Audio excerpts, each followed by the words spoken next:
Emma's Universe podcast.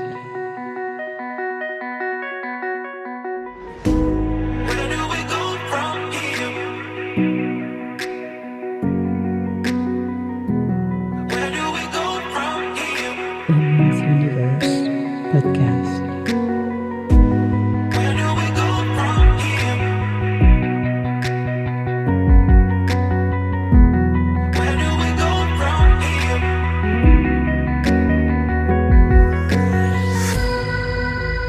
Emma's Universe podcast.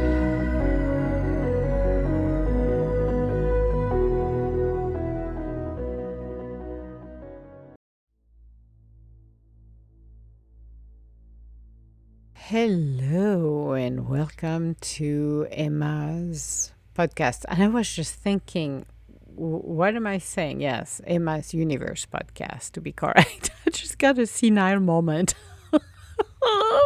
And it's only Wednesday. Oh boy. I'm telling you, people, this is going to be very interesting. Between banging my head against the wall, literally. With my recording, because I have a little mobile recording, which is super cool. Basically, those are foam that you use on the front of your computer, not a computer, the microphone, just to be able to record properly, which I like it. Those are insulation foam. So for the noise, it's used for recordings as well, but recording, singing when you go in the booth. So very nice. I like it very much. But oh boy, this is one of those days I'm recording my podcast. Just having a blast. Super cold here. Now we have sun. This morning it was a little bit sunny, snowy. Oh my goodness gracious. Even my talking is upside down. So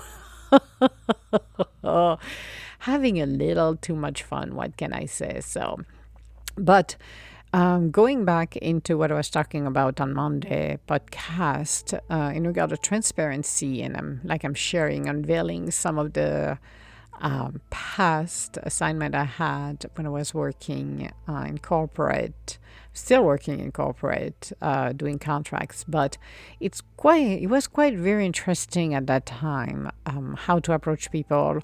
Same with people who will never talk to you, and all of a sudden they come and they really sit down in your space and just asking you how you doing, and you turn around and you're like, okay, I'm gonna make you uncomfortable for a second. Said, what do you want? You never come and say hello and inquire about my life. So what do you want? What do you need? And that makes them so uncomfortable. I'm like, yes, you're not here to be nice to me. So don't be nice to me all of a sudden and asking me how my family is doing when you don't care. Just ask me what you want directly. That makes it so much easier. I found it quite hypocritical that some people who play that game. Me, I call it the Kiss Kiss game or Shine Your Shoes game or whatever you want to call it, the political games. It's so tiring to see that. It's such a fakery. It's like, no, be who you are. And yes, people are not going to like you. And yes, some people are driven because they want to climb the corporate ladder. But you know what? Climbing the corporate ladders is good. Not a problem with that. Being a manager, okay, but do it for the right reason. If it's just to have the title alone, well, you're not going to go that far with that. Seriously. That reminds me the one when I was in biomedical world, that woman, and she has the same name than the other one. That's quite interesting, actually. I thought it was a B. And she was one of the most awkward person that I've ever met. But the way she was communicating was so poorly done. She was a very bad communicator. Seriously. I have seen people who could not communicate very great, but she was the worst of the worst. And you would pass her in a hallway and say hello to her. You have to be polite, or you could smile at her, and she would never respond to you. She was quite rude, and communication-wise, she sucked at it. And for years, she was a director, and they never promoted her. And the reason she was promoted, which was very funny because I saw it coming, is when I got awarded the archive because I saved millions of dollars for that company. And on a yearly basis, we started at about 500,000 saved automatically. So imagine for a minute somebody centralizing everything in one location. So we knew where everything was, cost and saved a lot of money for charges. I remember when I started all of this, I was a temp and I became a permanent. They opened a job for me. They created a position for me actually after 1 year, 2 years. After 2 years, because the first year I had to be out for 30 days and come back for 1 year, and then they opened the position afterwards. I started to look at the archives. So the archives they had a brand new lab, and they needed somebody to process some of their stuff, samples. And I remember I started to see the invoices down the road, and I did not understood why are we paying 5,000 for this, and we're seeing the same company, and then we're paying 8,000 for this, and I'm like, we already paid 5,000. What is going on? And I started to realize and put the pieces together that every time somebody did a project over there, they will archive their stuff, and for FDA compliance, and 7 years minimum. And it was very interesting because they will charge an arm and a leg. Archiving costs a ton of money, especially when you have samples and it has to be in control room, blah, blah, blah. So we outsourced one of the company that had all of the samples and everything, was shipping it over there. I learned a lot from Ed, actually, from those guys. And I created the archives on site for some of the stuff we needed, especially for the paperwork. The samples, we got them flying to the outsourced archive. But it was very interesting to realize how much money they were throwing out of the windows. Hundreds of thousands of dollars, if it's not millions of dollars per year on those. And I remember I was on my computer and I was working on contracts, and I didn't want to go to that town hall meeting at all. Just one of those that I never liked town hall meetings, because half of the time is kiss everybody, and everybody yippee-ki-yay, I scratch your bike, you scratch mine. And I remember Joel that told me, well, you should be coming. I didn't want to come, and I was working, and I was dragging my high heels to go to the auditorium because I had no idea what was going on because they never told me. And I saw my manager, actually, that was there, that showed up, and I had no idea why she showed up there. And so we sat down in that auditorium, and everybody were talking. And then it came the time for that individual to talk. So instead of having any idea what I was doing, it became, I'm kissing everybody else's ring. Oh, that person started it, which they never did. Actually, it came from me directly to the person I reported to, and decided we need to centralize everything. We need to save the money, blah, blah, blah, which was fine. I was watching this. I was laughing. I said, you're never going to get any promotion for this. The promotion is going to go to somebody else's. And guess who got it? She got it. It was funny. So she moved from a director to a VP because of that. Did I get a promotion? No. But I got a $25 gift card. And I'm like, really? You could have gave me at least $1,000 or $500 of something than a $25 meager dollar. And I had my manager who took me out for lunch.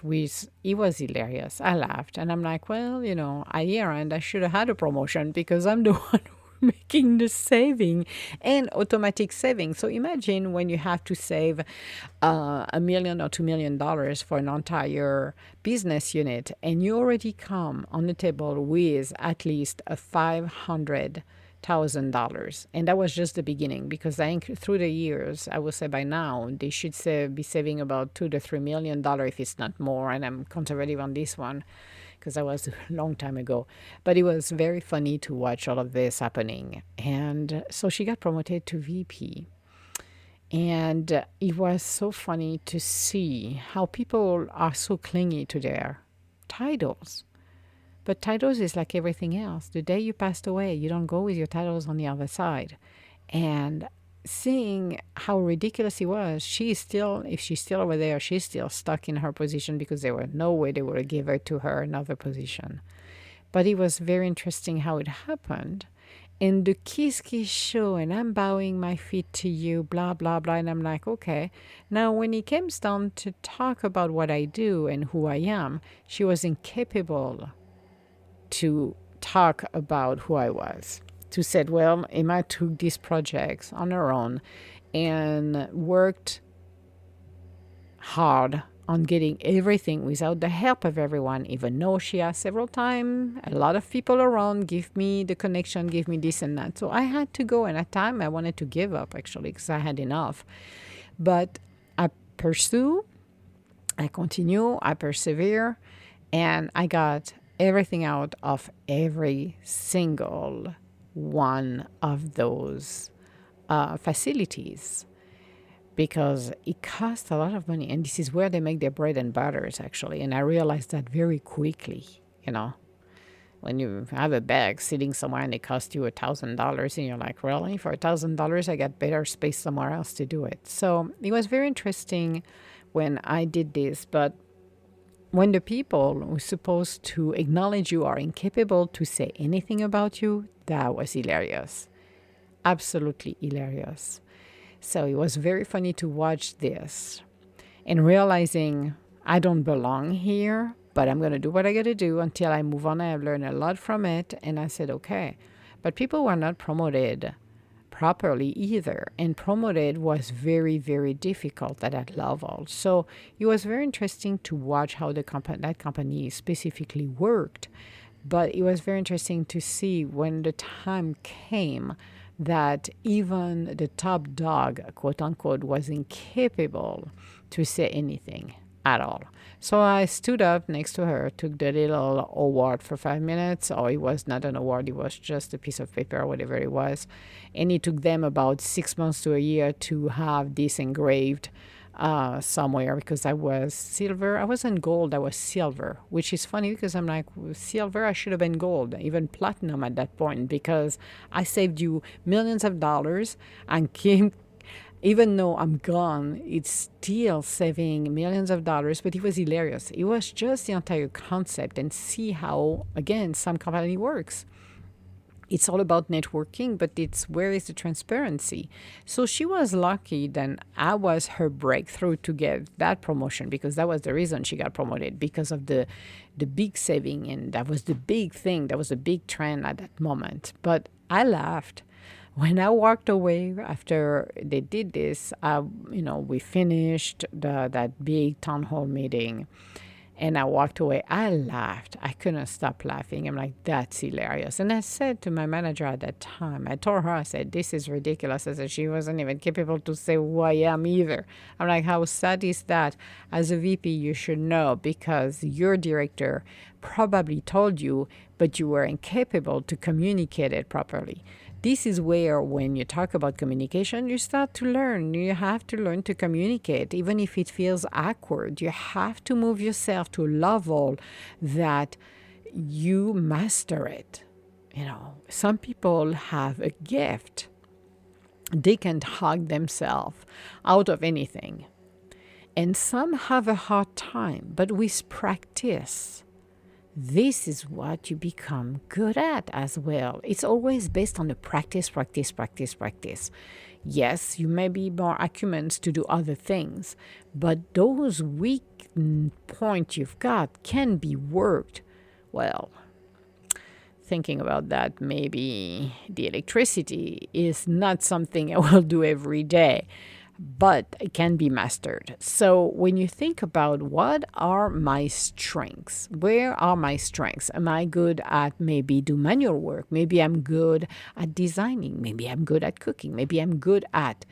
Look at what you've got and look at what needs to have worked on too. Because again, we are faceted.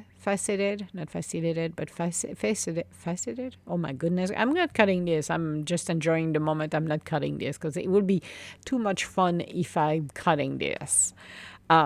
we multifaceted individuals. So some of the hidden skill we've got can be developed as well. And that's part of who we are. A lot of people don't understand that and try to thrive on things they have a hard time to thrive on. But if you're really focused on how good you are with what you're doing, then you can really increase that opportunity. And to me, it was very interesting to see that and very interesting to really encourage myself to do things in my life that I found it quite interesting. And you should do the same. There is no reason why we should not be able to do that. And pushing ourselves on what we're not good at to continue to, and again, come with the mindset that I'm going to go messy, not I want perfection. We're all perfect in our own ways, no matter what. No matter what people said, no matter what the deal is, we are all perfect in our own ways. But it's always interesting to see when we can develop those hidden skill set or those what we call weak talent. I don't want to call it weak, but we can develop more our talent. How about that? That sounds better, actually. I like it better. Because when you're able to do that, then you can transform who you are. And working and keeping everything at strengths. Maybe it's patience. You need to learn to be more patient, because I did it earlier today. It's like when I'm on the roll, it's like, okay, I want to get the things done. I don't want to wait and wait. Sometimes it's like, okay, I want to get that things done. I want to get to the next level. I need to do this. I need to do that. Otherwise, you're being delayed. And I'm not a huge fan of being delayed. But it's great to see when you can really make that assessment about your skill sets, about who you are. And not saying, oh, well, I'm just doing labor, blah, blah, blah. I'm like, no, don't go that route. But just look at, maybe people say, well, I'm not good with computers. Okay, if you're not good with computers, you can learn. You can learn. There is a class you can take. Typing on the keyboard. I was typing one finger at a time, and I took classes. The first year I was here in the U.S., I did take classes on to do that, and I became better and better as I was practicing. Now I don't need to look at the keyboard, or maybe there is some days I do need to look at the keyboard because I don't know where I'm at, but I would say 99.999. I don't look at my keyboard and just type like a crazy mad woman, but it's game with practice. You need to start somewhere, and going with an open mind, I think it's the key to be successful when we work on our skill sets. Not based on what people are saying, because again, some individual will try to manipulate the truth and make you feel a way that is not who you are. I had a conversation with somebody who made a comment to me about resentment. There was a situation with an individual who's still ongoing, because that person will never give up on what she's doing, but that's a monkey hair circus. And he made a comment about resentment, and I had to course correct the person. I said, I'm not resentful toward this individual. I said, I don't care. What people don't understand is, with me, and I'm going to make it official, so for whomever is listening and understand and get this into your thick, don't understand, make it, listen, get this to your thick skull. When somebody is abusive in any way, shape, or form, it doesn't matter. Somebody who betrays you in any way, shape, or form, somebody who plays the victim because you put your boundaries up, there is no comeback in my world. Meaning, you and I are not going to be close. You don't have access to me anymore. We are done. I'm not going to inquire about you. I am wishing you well. I could care less, actually. It's not my monkey. It's not my circus. I become neutral. I become invisible to you. And something people don't understand, they want to try, and somebody tried to put this and put a false label, which Oh, well, but resentful. I'm like, there is no resentment toward this individual. I don't trust this individual. That person will never be around me again because enough is enough. And again, why would I go like a dog who's getting beat up every 5 minutes? Do you really think the dog's going to come back to you? And when they see you, no, they're going to be scared. They don't want to be around you. Same thing here. Why do I want somebody that I don't trust around me? That's what's called turning the page and moving on. So trying to put a label on some situation when people don't understand. When you're being betrayed, and it could be at work, it can be personal. When people are not honest, why do you think I'm going to hang around with them and have tea? You got to be out of your freaking mind. The only time I will have to do that is if I have to actually work with them, which happened in the past, and I had to do with some people I never trusted and never will. But I am not going to waste my time and energy to be resentful. Why? Because my power is with me, not with them. That's the difference. So think about where you are in your life and who are the people around you. And make sure you're not being labeled something you're not. And I did find it quite interesting when that individual said that, because I said, this is pure manipulation. I'm like, no, it's not going to happen. So the person did show up, actually, after we were talking. I was polite, like I am. I with a smile, and I moved on. And that was it. I didn't stick around. I didn't inquire more. I just went and mind my own business. That's it. But that person, or whomever they are, will never have access to me anymore. That's the difference. Why continue to being abused, betrayal, having people full of hatred, jealousy, or envy for unknown reason, and having them around me? Something people need to understand. Insecurity is not your monkey, your circus. If you're insecure, then work on yourself and understand nobody's your competition. Yes, you're going to meet people who have different life, different style.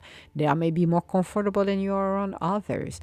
There are people around the world that are gifted, and we're all gifted.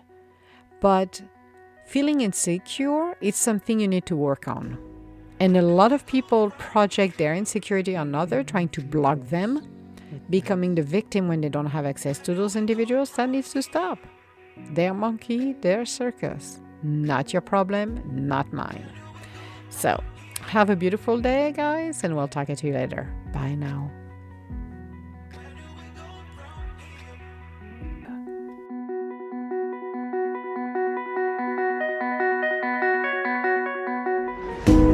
Where do we go from here? Emma's Universe Podcast. Where do we go from here? Where do we go from here? Where do we go from here?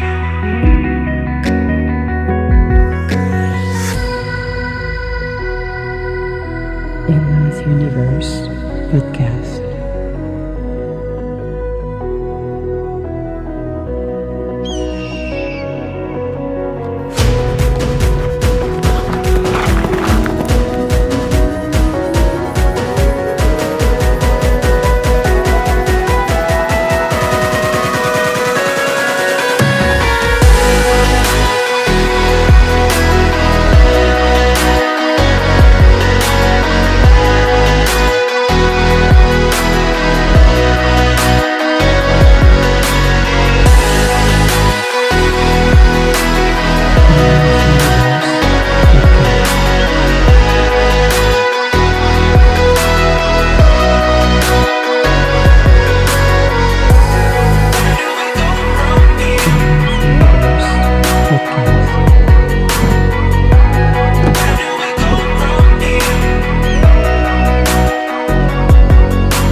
Emma's Universe Podcast. Studio Stargazer.